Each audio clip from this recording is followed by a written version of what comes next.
ubuzima bwawe uzabutegura kugira ngo buzabeho uko bikeneye.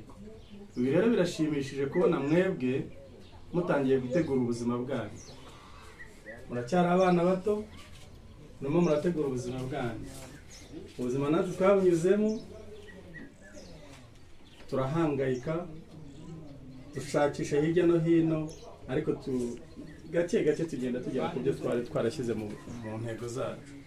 Namwe rero ubwo muje hano mukabona n'amahirwe mukaza kwiga, mukagira muzakure hano ubumenyi, mugende mu bukoresha namwe hanze, kandi bizabagirira akamaro. Nizere ko nta waje hano avuga ngo reka njye mbona aho njya gusa kuva mu gitondo kugeza ku mugoroba. Bayo ufite intego yo gukora ubuzima bwawe.